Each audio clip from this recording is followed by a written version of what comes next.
صبح بدا من طلعته. حضرت بابا فرید الدین گنج شکر رحمت اللہ تعالیٰ علیہ کی اماں کہتی ہیں جب میرا بیٹا پیدا ہونے والا تھا تو میں رب کی بارگاہ میں دعا کرتی تھی، اللہ اگر تو مجھے بیٹا دے تو اس طرح کا دینا بیٹا میرا ہو پر بندہ تیرا ہو.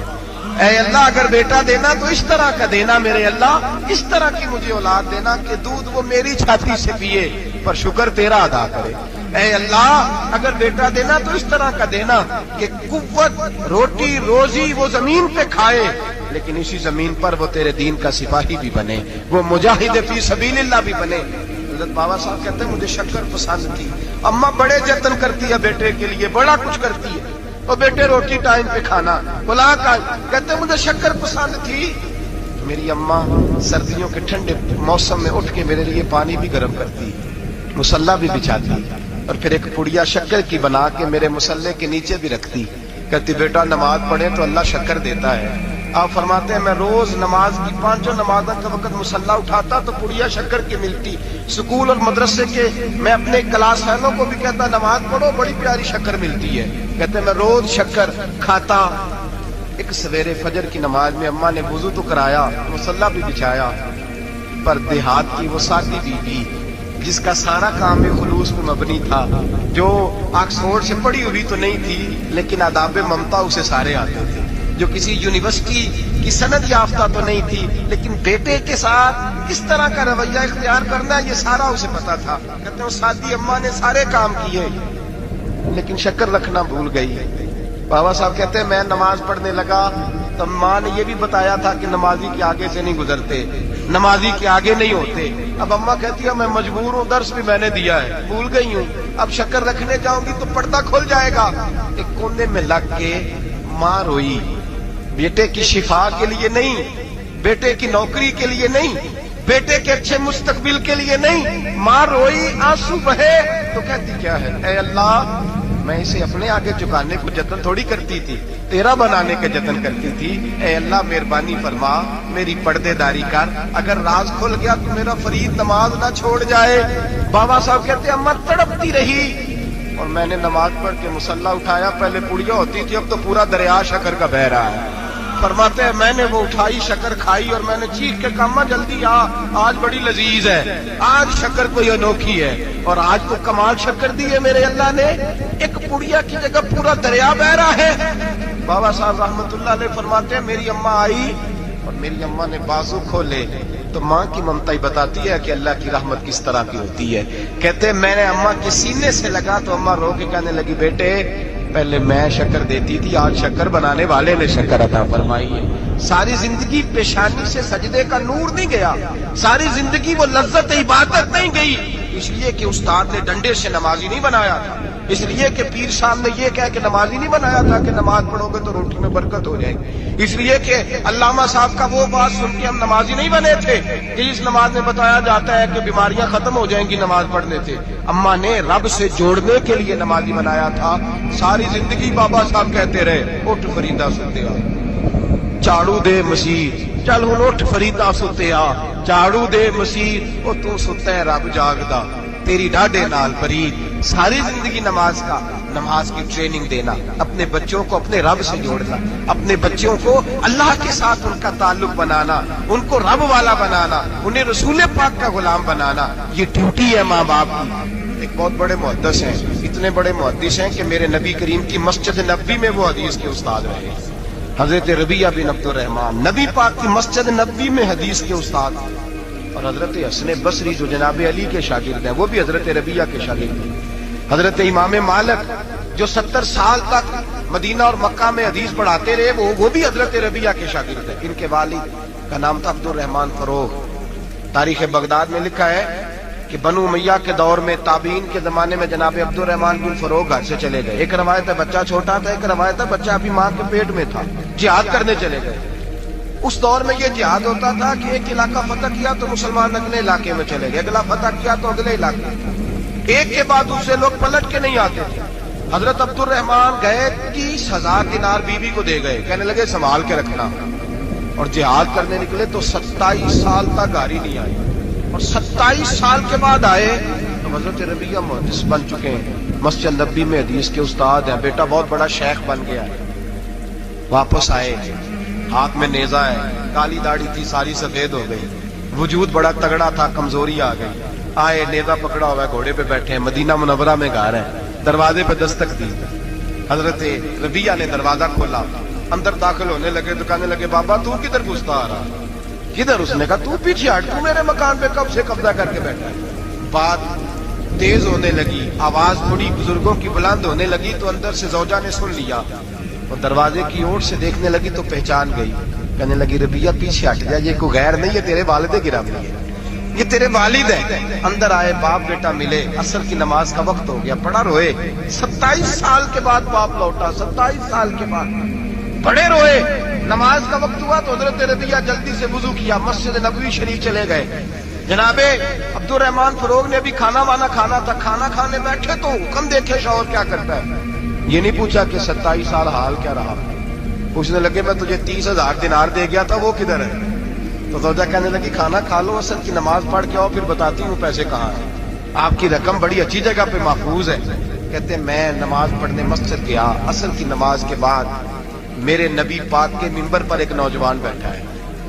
گھر میں تو ان کا انداز ٹوپی پہننے کا تھا نا، سادے عام لباس میں، مسجد نبی میں جبہ پہنا ہے، سر پہ امامہ ہے، خوبصورت لب و لہجے میں رسول اللہ کے منبر پر بیٹھ کر، نبی پاک کے منبر پر بیٹھ کر. پتہ نہیں آپ کو اس بات کی لذت نصیب ہو رہی ہے کہ نہیں. عام جگہ نہیں، نبی پاک کے حضور کے منبر پر بیٹھ کر نبی پاک کی حدیثیں سنا رہے ہیں. اتنا بڑا مقدر. کہتے حضرت امام مالک جیسے لوگ، خواجہ حسن بصری جیسے لوگ کاغذ قلم لے کے حدیثوں کی سماعت کر رہے ہیں، ان سے درس لے رہے ہیں. جناب عبد الرحمن کہتے ہیں میری نظر اٹھی، کچھ بوڑھا ہو گیا تھا، کچھ اس وقت وہ ٹوپی میں سادے لباس میں تھے، پہچان نہ پایا. ایک شخص سے پوچھا یار ہے تو جوان پر اس کے چہرے کی نورانیت میرے دل کو بھا گئی ہے تو جوان پر اس کا حدیثیں بیان کرنے کا انداز میری طبیعت کو گھائل کر گیا. یہ کون ہے جو نبی پاک کی مسجد میں بیٹھ کے حدیثیں بیان کر رہا ہے؟ کہتے ہیں امام مالک کہنے لگے بابا جی چپ کر جاؤ، ہمارے استاد کے بارے میں اونچے لب و لہجے میں بات نہ کرنا، دیکھتے نہیں کتنے کتنے لوگ بیٹھے ہوئے خاموشی سے. تو میں نے کہا مجھے بھی تو بتا دو نا ہے کون. تو کہنے لگے کوئی عبد الرحمن فروغ نام کے بزرگ ہیں، یہ ان کے بیٹے ہیں، ربیہ نام ہے. کہتے ہیں جب لفظ کہے تو میرے آنسو چھلک کے باہر آئے اور میں حضور کی مسجد میں گر گیا اور رونے لگا کہ یہاں اور میرے رسول پاک سید عالم صلی اللہ علیہ وسلم کے منبر پر اور میرا بیٹا.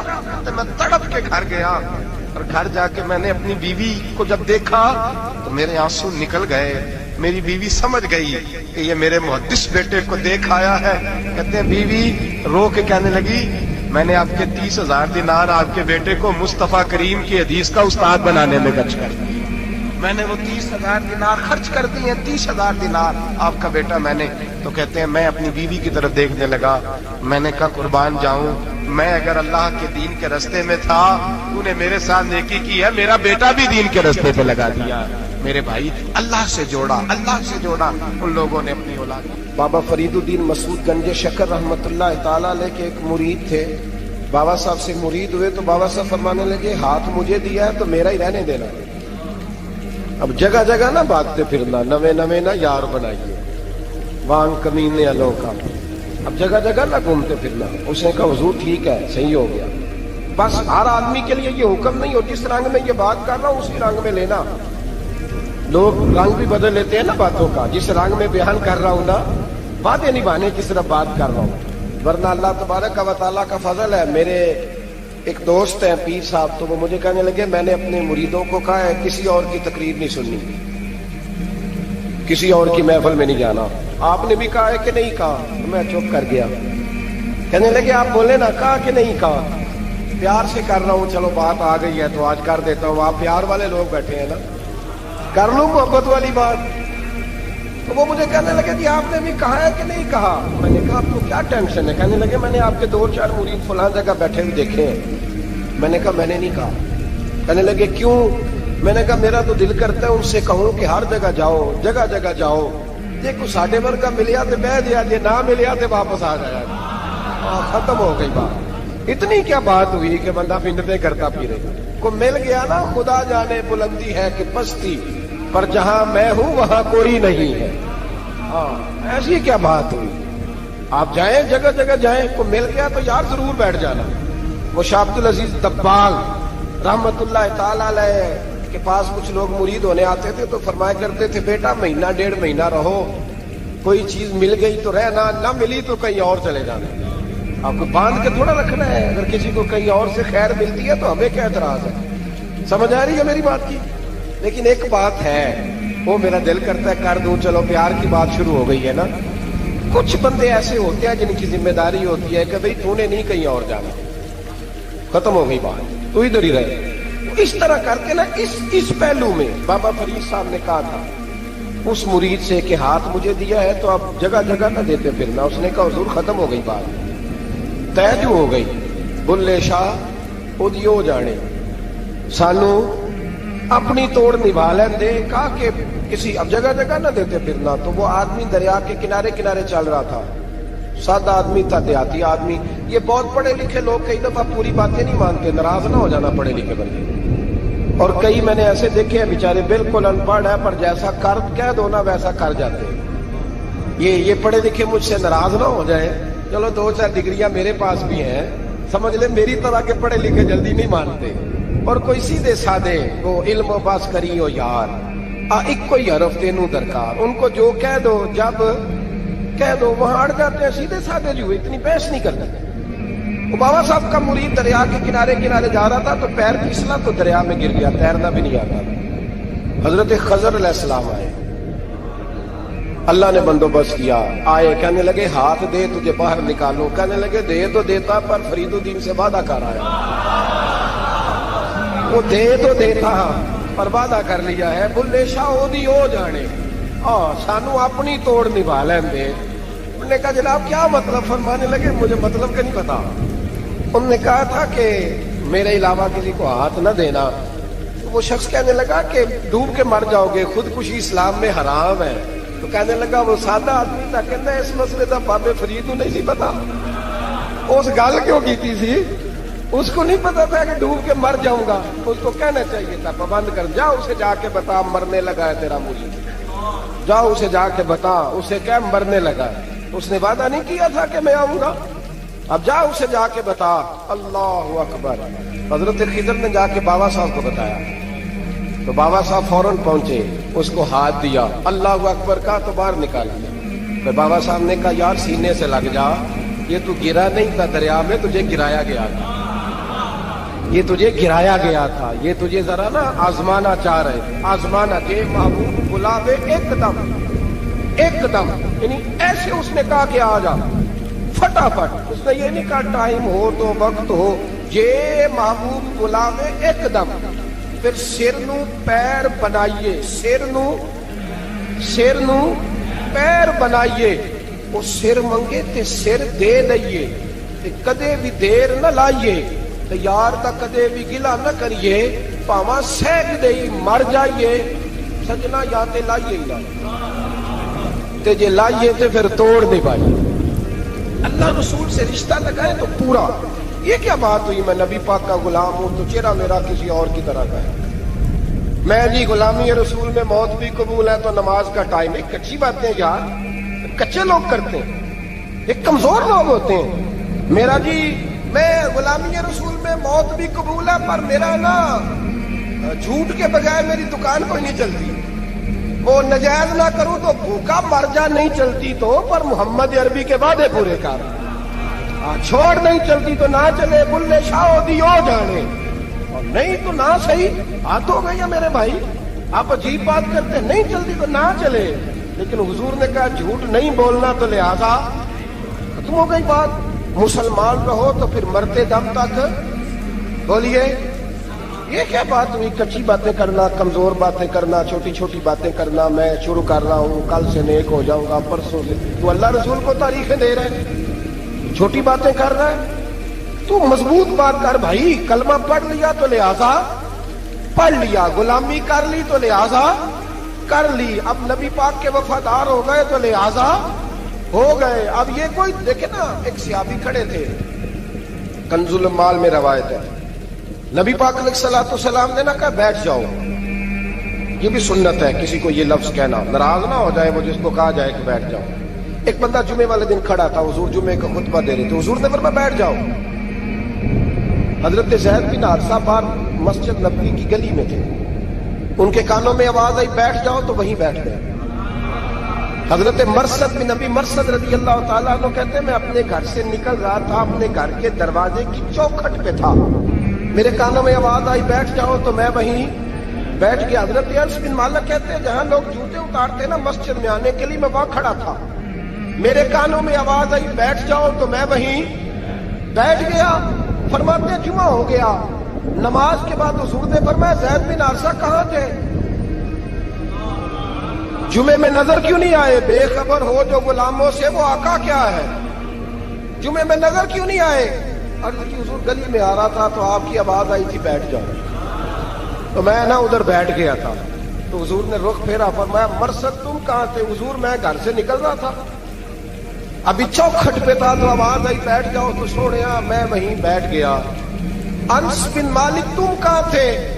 عرض کی سوڑیا جہاں ساری دنیا جوتے اتارتی ہے نا، جوتے لوگوں کے جوتے، میں نا جوتوں میں بیٹھ گیا۔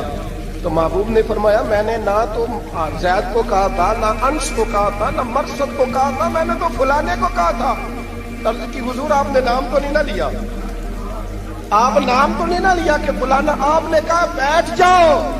تو حضور ہم غلامی والے لوگ ہیں، ہم ویسے نہیں کرتے، جس کے کانوں میں جہاں آواز گئی وہ وہیں بیٹھ گیا۔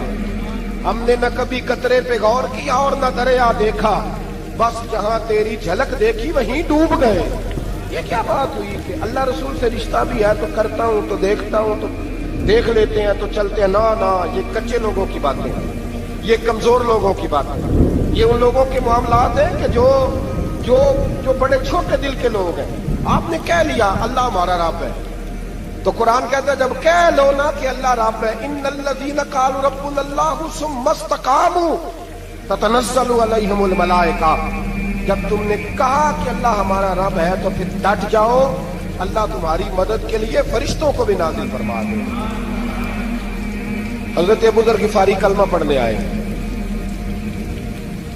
حضور صلی اللہ علیہ وسلم نے بڑی ساری نصیحتیں فرمائی۔ ایک نصیحت حضور نے فرمائی، ابو ذر ادھر دیکھنا میرے یاروں میری طرف، ایک نصیحت حضور نے یہ فرمائی، فرمایا ابو ذر لوگ نا تجھے میرا نام لے لے کے تانے دیں گے کہ تو بھی ان کا ہو گیا ہے، جے کر یار دے نام دا ملے بیڑا۔ ہاں لوگ تجھے تانے دیں گے، کہیں گے اب تو بھی ان کا ہو گیا ہے، تو بھی اپنے باپ دادا کا دین چھوڑ گیا ہے۔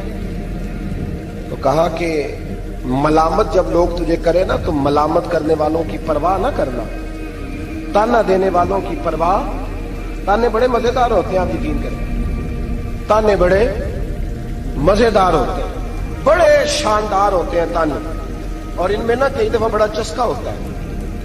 کبھی کبھی کچھ باتیں یاد آتی ہیں کہ فلاں بندے نے فلاں موقع پہ فلاں بات کی تھی، کبھی کبھی یاد آتی ہے اور دل بھی کرتا ہے اس کو یاد کرائے، پھر خیال آتا ہے کہ یہ بات نہ کرتا تو شاید اللہ اتنا اونچا اڑنے کا موقع ہی نہ دیتا۔ تم بھی یہ بات مخالف سے نہ گھبرا اے عقاب، یہ تو چلتی ہے تجھے اونچا اڑانے کے لیے۔ تو نبی کریم علیہ السلام نے کہا ابو ذر ذرا غور کیجئے گا بات، کہا لوگ نا تجھے اب تانا دیں گے، برا کہیں گے۔ اب تو جو دین قبول نماز پڑھتا ہے لوگ شاباش دیتے ہیں، تبلیغ کرتا ہے لوگ، اس زمانے میں تو تانے ملتے تھے، لوگ تانے دیں گے، ذرا خیال کرنا۔ کہا یا رسول اللہ بس وعدہ ہو گیا، دے لے جس نے جتنا تانا دینا دے لے، ختم ہو گئی بات۔ حضرت ابو ذر نا یہ اس وقت صحابہ چھپ چھپ کے نمازیں پڑھتے تھے حضرت زید بن ارقم کے گھر میں، دار ارقم، وہاں سے باہر نکلنے لگے نا کلمہ پڑھ کے حضور سے وعدہ کر کے، تو دروازے پہ گئے تو ایک صحابی نے کہا کہ ابو ذر ابھی باہر جا کے بتانا نا کہ میں مسلمان ہو گیا، ایک تو لوگ تمہیں تانے دیں گے اور دوسرا ہو سکتا ہے مارے بھی، باہر جا کے بتانا نا ورنہ لوگ نا برا کہیں گے۔ تو حضرت ابو ذر غفاری نے غور سے اس صحابی کا چہرہ دیکھا اور کہنے لگے مشورہ آپ کا ٹھیک ہے پر میں نے ماننا کوئی نہیں، مشورہ آپ کا ٹھیک ہے پر میں کوئی نہیں مانوں گا۔ کہا کیوں؟ فرمانے لگے میں نے ابھی نبی کریم سے وعدہ کیا ہے کہ میں کسی کی پرواہ، میں نہیں پرواہ کروں گا کسی کی، ختم ہو گئی بات، مارے جس نے مارنا ہے، دے تانا جس نے دینا ہے، ابھی تو وعدہ کیا۔ یہ کیا بات ہوئی کہ لوگ کہیں گے تو مولوی ہو گیا ہے، لوگ کہیں گے تو غلام ہو گیا ہے، لوگ کہیں گے تو دنیا دار ہو گیا ہے، وہ جی بچے کی شادی پر بینڈ باجا نہ بجایا تو دنیا تانے دے گی۔ دنیا کون ہوتی ہے؟ کبھی آپ نے یہ سوچا ہے کہ آپ نے دو شخصیتوں کو بیچ میں رکھا تو آپ نے وزن کس کا کیا؟ ایک طرف دنیا، دوسری طرف اللہ رسول کا دین۔ کبھی سوچا آپ نے کہ وزن کس کا نکلتا ہے؟ اہمیت کس کو دیتے ہو؟ کبھی سوچا ہے؟ غور کیا ہے؟ خدا کے بندو سوچو تو صحیح۔ ایک طرف دنیا کو رکھا، دوسری طرف اللہ رسول کا دین، اور پھر کہا جی دنیا نہیں مانی تو لہذا میں نے دین پہ عمل نہیں کیا۔ پتہ ہے آپ نے کیا کیا ہے؟ اللہ قرآن میں کہتا ہے لوگوں نے قدر نہیں کی اپنے رب کی جیسی کہ قدر کرنی چاہیے۔ عجیب معاملہ ہے نا یار۔ نبی کریم صلی اللہ تعالی علیہ وآلہ وسلم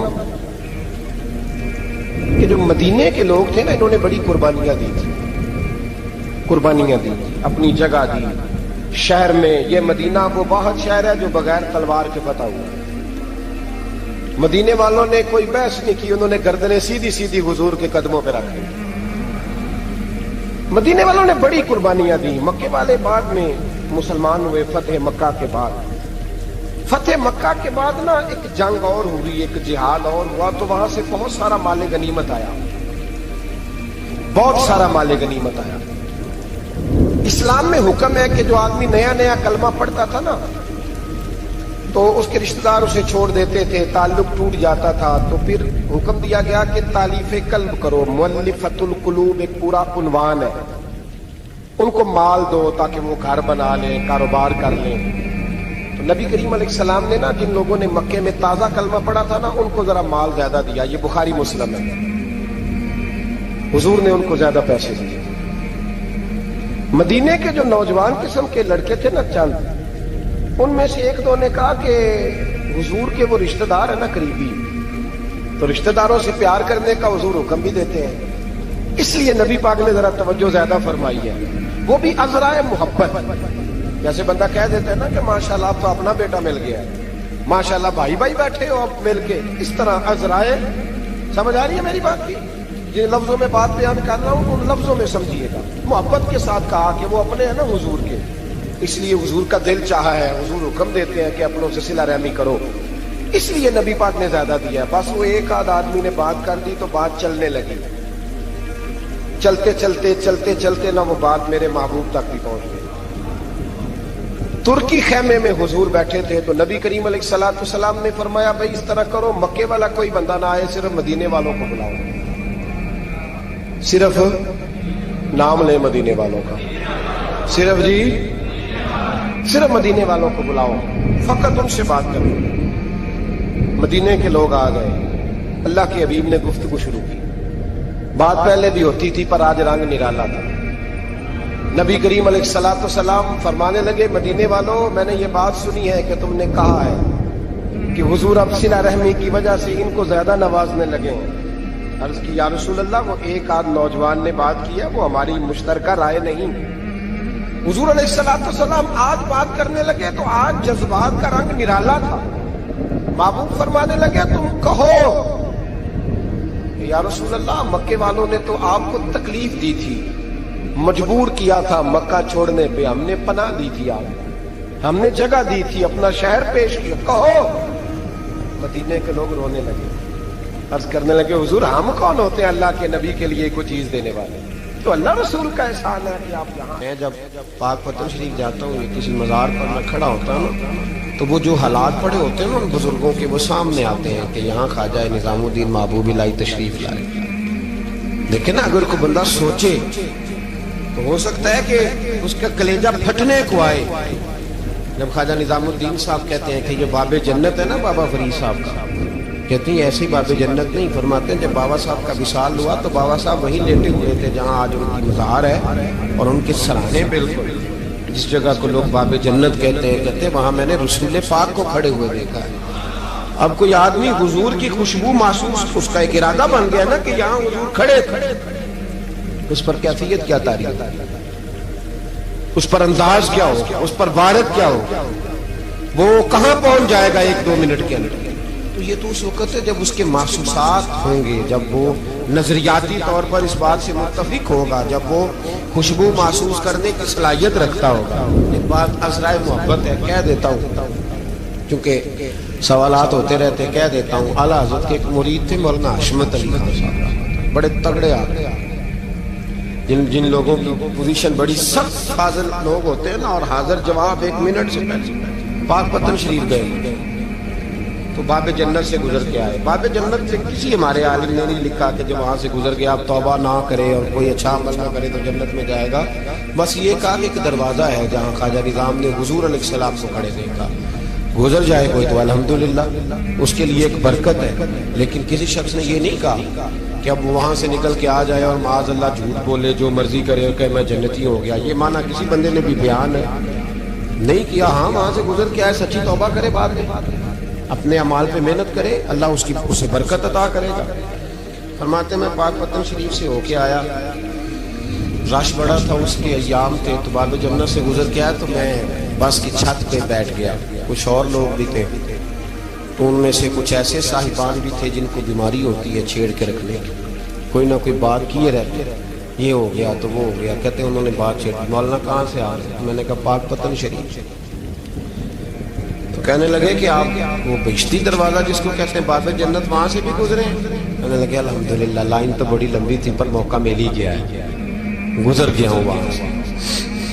تو کہتے ہیں مجھے سونگنے لگ گیا۔ کہنے لگے پھر تو آپ جنتی ہو گئے ہوں گے، پر آپ کے پاس سے جنت کی خوشبو نہیں آ رہی۔ تنزیہ انہوں نے کہا، تنزیہ۔ تو کہتے ہیں انہوں نے طنز کیا تو مجھے بھی حق حاصل تھا، جواب در جواب کی تو اجازت ہونی چاہیے نا۔ میں نے کہا مولانا آپ کیوں سونگ رہے ہیں؟ کہنے لگے میں نے حدیث پاک میں پڑھا ہے کہ جنتی 500 سال بھی دور ہوگا تو اس کے پاس سے خوشبو آئے گی، یعنی 500 سال لگیں گے ابھی اس تک، تو پھر بھی جنت کی خوشبو آئے گی، تو آپ سے تو کوئی نہیں آ رہی۔ کہتے میں نے ان سے کہا آپ نے ایک حدیث پڑھی ہے، اگلی بھی پڑھ لینی تھی۔ حضور نے فرمایا جہنمی کو جنت کی خوشبو کوئی نہیں آئے گی۔ یہ نہیں پڑھی آپ نے حدیث، یہ نہیں نظر سے گزری؟ تو کہتے ہیں اب مولانا مجھ سے معذرت کرنے لگے، کہنے لگے یار آپ تو ناراض ہی ہو گئے۔ تو میں نے کہا بھی آپ نے کیوں چھیڑی بات؟ میں نے آپ سے کوئی ڈسکس کیا؟ آپ نے پوچھا کہاں سے، آپ پھر آپ ہی نے کہہ دیا کہ وہاں سے گزرے کہ نہیں جنتی دروازے سے، پھر آپ نے ہی اعتراض کر دیا، تو پھر ہمیں اتنا تو حق حاصل ہے نا، ہم بھی کرتے ہیں تو ہو جاتے ہیں بدنام، اور تم قتل بھی کر دو تو چرچا نہیں ہوتا، ہمیں بھی تو حق حاصل ہے نا، اتنا تو جواب در جواب ہم دے سکتے۔ توبہ کریں تو پھر بدل جائیں، پھر تبدیلی آئے، اور یہ کوئی مشکل کام نہیں، جو بدلنے والے تھے وہ بدل گئے، بڑا کچھ کرتے تھے پر پھر وہ لوگ بدل گئے۔ حضرت فضالہ رضی اللہ تعالیٰ عنہ کہتے ہیں کہ میں بڑا دلدادہ تھا عورتوں کا، اور میرا ماحول یہ تھا کہ میں قتل بھی کر لیتا تھا، معاذ اللہ چوری بھی کر لیتا تھا، اور رات میری طبیعت تھی معاذ اللہ نہیں سے نئی عورت کے پاس جانا۔ کہتے ہیں ابو جہل نے اعلان کیا کہ جو نبی پاک علیہ السلام کا سر اقدس معاذ اللہ کاٹ کے لائے گا، نقل کفر کفر نہ باشد، 100 سرخ اونٹ انعام ملے گا۔ تو میں نے ارادہ کر لیا کہ میں بہت سارا انعام حاصل کروں گا۔ قرآن مجید میں نا اللہ فرماتا ہے کہ بہت سارے لوگ ایسے ہیں جنہیں اگر میں رزق میں کشادگی دے دوں، زیادہ پیسے دے دوں، فرمایا باغی ہو جائیں، وہ سرکش ہو جائیں۔ یہ بہت سارے لوگوں کو جو اللہ تبارک و تعالیٰ اعتدال میں رکھتا ہے تو یہ ان کے لیے بہتر ہے۔ ہر بندہ دولت کے ہوتے ہوئے نیک ہو سکتا، تو یہ اللہ اگر رکھتا ہے نا اعتدال میں تو شکر کرے اللہ کا، ورنہ تو لوگ عیاشیاں کریں، پتہ نہیں کیا کچھ کر گزرے۔ تو حضرت فضالہ کہتے ہیں کہ میں نے خنجر تیار کیا اور میں نے بغل میں اس کو چھپایا، اوپر میں نے چادر اوڑھ لی۔ اب مجھے پتا تھا ظہر کی نماز کے بعد نبی پاک صلی اللہ علیہ وسلم طواف کعبہ کے لیے، بیت اللہ شریف کے طواف کے لیے جاتے ہیں۔ کہتے میں بھی اس طرف بڑھا، رستے میں نا وہ خاتون جس کے گھر میں نے رات آنا تھا، میں نے دروازے پہ دستک دی، میں نے کہا کہ تیار رہنا، آج میں بڑے پیسے لے کے آؤں گا۔ اسے میں نے یہ کہا اور پھر میں چلا گیا بیت اللہ شریف کا طواف کرنے۔ کہتے ہیں اللہ کے محبوب بھی طواف کر رہے تھے تو میں نے بھی طواف شروع کر دیا۔ ارادہ یہ تھا کہ جہاں نبی پاک علیہ السلام میرے قریب سے گزریں گے تو موقع پا کر میں حضور کے جسم اقدس پر خنجر کھونپ دوں گا اور معاذ اللہ شہید کر دوں گا۔ کہتے ہیں حضور ایک دفعہ بھی میرے پاس سے گزرے تو میں ہمت نہ کر سکا،